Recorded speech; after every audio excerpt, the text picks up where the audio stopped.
For 18 years, we've asked every question about Twilight except the most important one. We have debated the love triangle, dissected the vampire lore, argued over the acting, and mocked the sparkling skin. But we have never stopped to ask, why did we never fear the Cullens? They are apex predators, cold-blooded killers who drink human blood to survive. They are faster than bullets, stronger than tanks, and capable of tearing a human body apart in seconds.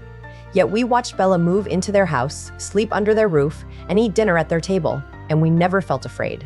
We saw them not as monsters, but as tragic, beautiful protectors. We fell in love with them, and it was all by design. The greatest trick Twilight ever pulled was not the sparkling vampires or the immortal love story. It was the blue filter. That icy, desaturated tint that coats every frame of the 2008 film is not a random aesthetic choice.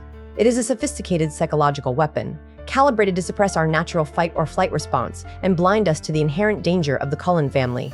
It turns a house of killers into a cozy winter cottage. It turns a lethal hunter into a melancholic heartthrob. It turns a horror story into the most successful romantic franchise of all time.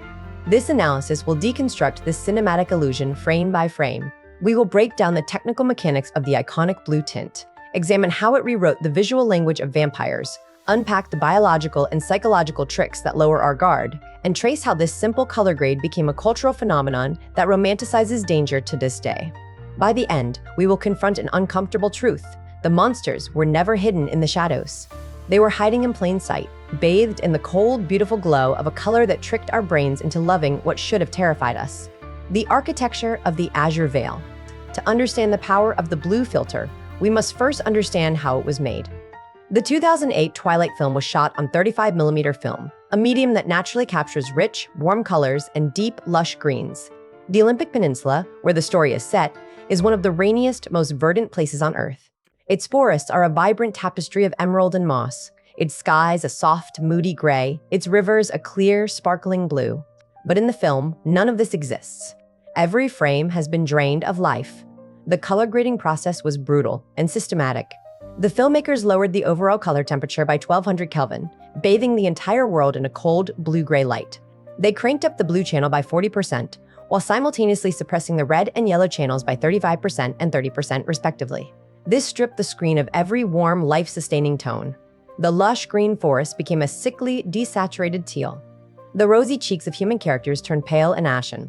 The brown wooden interiors of the Cullen house became a cold, sterile gray. Even the blood, the most primal symbol of danger, was muted to a dark, muddy brown that barely registers as red to the human eye. This was not a mistake. This was intentional. The filmmakers created what psychologists call a sensory vacuum, an environment stripped of all emotional cues that would normally trigger excitement, fear, or warmth. When the world around you is cold, still, and lifeless, your brain automatically searches for something to anchor itself to. It looks for warmth, for humanity, for something that feels alive. And in the world of Twilight, the only things that feel alive are the Cullens. Think about it. The sky is gray, the trees are gray, the ground is gray. The human characters are pale and washed out, their faces drained of color. But the Cullens? Their marble skin glows in the blue light. Their golden eyes stand out against the muted background. Their movements are graceful and precise, a stark contrast to the clumsy, awkward humans around them. By making the entire world feel dead, the filmmakers made the vampires feel alive. By stripping the environment of all warmth, they forced us to project our need for connection onto the very creatures that should have been our greatest fear. The blue filter does not just change how the world looks, it changes how we feel about it. It turns a dangerous, isolated forest into a romantic backdrop. It turns a creepy, empty house into a cozy retreat.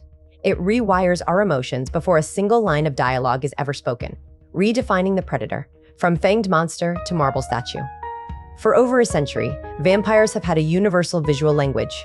They are creatures of blood and shadow, pale skin, sharp fangs, red eyes, and a constant aura of menace. Traditional vampire films lean into this, bathing their villains in deep reds and inky blacks, emphasizing their hunger and their violence. A vampire is a predator, and you can see it in every frame. Twilight threw all of that out the window.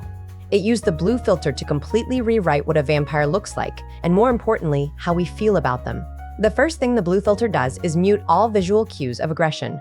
In traditional horror, blood is bright, visceral red, a color that triggers an immediate fear response in the human brain. But in Twilight, blood is drained of its color. When James bites Bella in the ballet studio, the wound is a dark, muted stain on her shirt, not a bright, terrifying gash. When the Cullens hunt deer, the blood on their lips is barely visible. The blue filter dilutes the violence, turning something primal and terrifying into something clean, almost beautiful. Even more importantly, it transforms the Cullens themselves. Edward Cullen is not a snarling, fanged monster. He is a marble statue, pale, perfect, and still. The blue filter amplifies this effect, making his skin look like cold, polished stone rather than living flesh. His movements are slow and deliberate, his face expressionless, his voice soft and melodic. He does not look like a hunter. He looks like a work of art.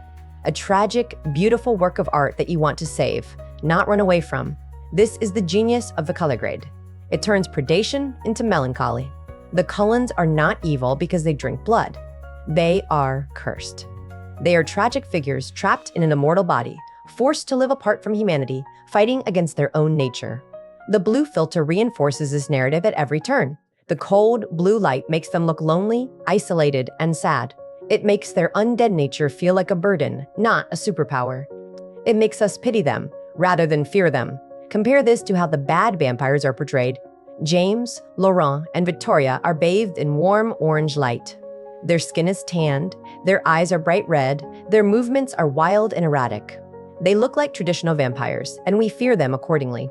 The filmmakers use color to tell us who is good and who is evil, who is safe and who is dangerous. We never stop to question this.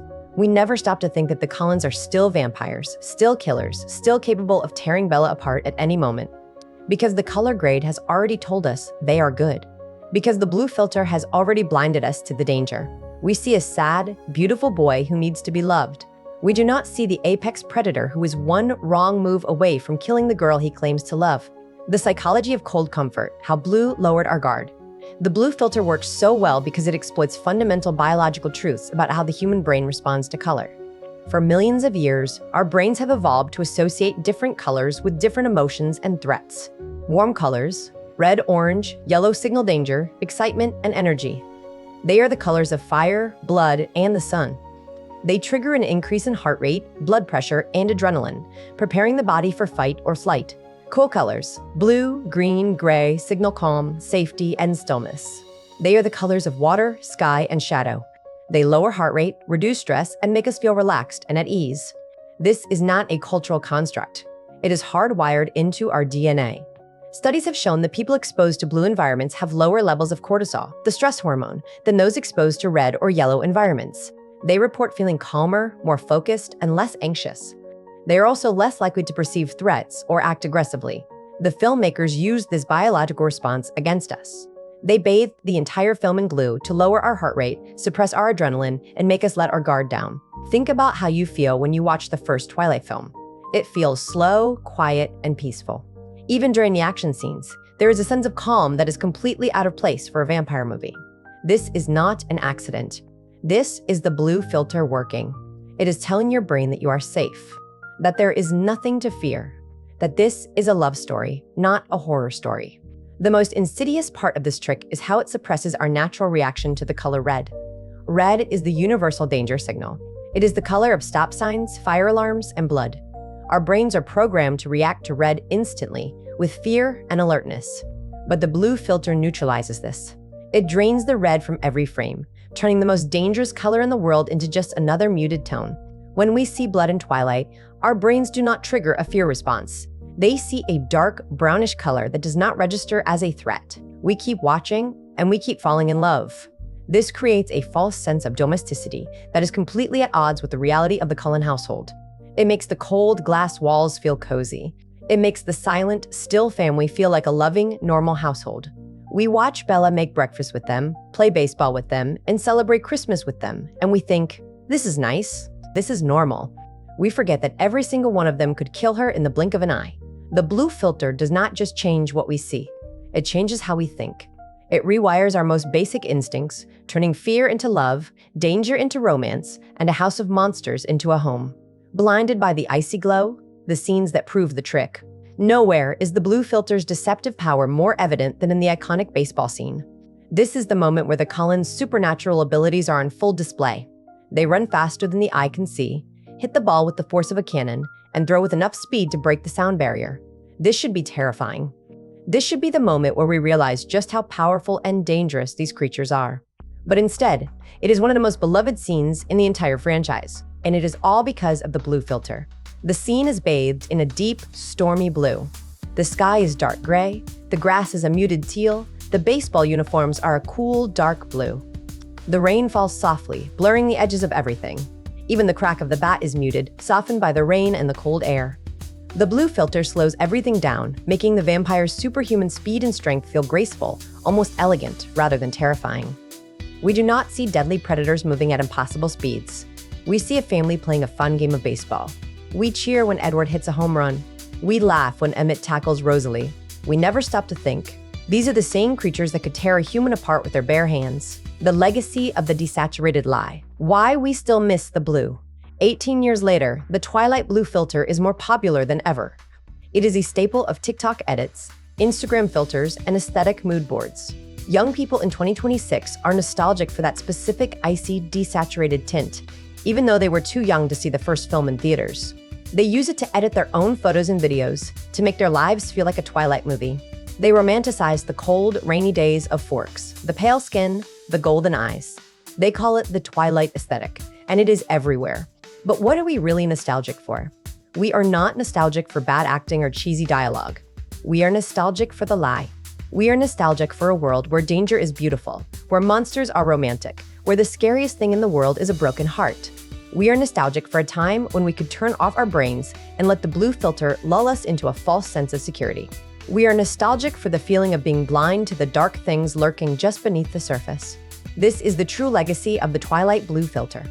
It did not just make a movie look pretty. It created a cultural shorthand for romanticizing the dangerous and the unknown. It taught an entire generation that the things that should scare us are actually the things that are most worth loving. It taught us that coldness is romantic, that silence is peaceful, that monsters make the best lovers. We see this everywhere now. In every YA novel where the brooding vampire falls in love with the human girl. In every TikTok edit where a dangerous man is portrayed as a tragic hero. In every aesthetic that glorifies sadness, isolation, and coldness. The Twilight blue filter normalized the romanticization of danger, and we are still living with its consequences today. At the end of the day, the blue filter was the ultimate cinematic mask. It was a thin layer of color that hid a monster in plain sight for nearly 2 decades. It tricked our brains, rewired our instincts, and made us fall in love with the very things that should have terrified us. And the worst part? We let it. We wanted to be tricked. We wanted to believe in the beautiful lie. We wanted to live in the cold, blue world where everything was perfect and nothing could hurt us. That is why we still miss it. That is why we still use the filter. That is why Twilight will never go away. Because sometimes, the lie is more beautiful than the truth. Sometimes, it is easier to love the monster than to face the reality of what it is. Sometimes, we would rather be blinded by the icy glow than see the world as it really is. The Twilight blue filter is more than just an aesthetic choice. It is a masterclass in cinematic manipulation. It used the science of color psychology to rewrite how we see vampires, how we feel about danger, and how we consume romance. It turned a horror story into a global phenomenon and a group of killers into cultural icons. 18 years later, it still has the power to fool us. We still put on the filter, we still watch the movies, we still fall in love with Edward Cullen. We still choose the beautiful lie over the ugly truth. And that is the greatest trick of all.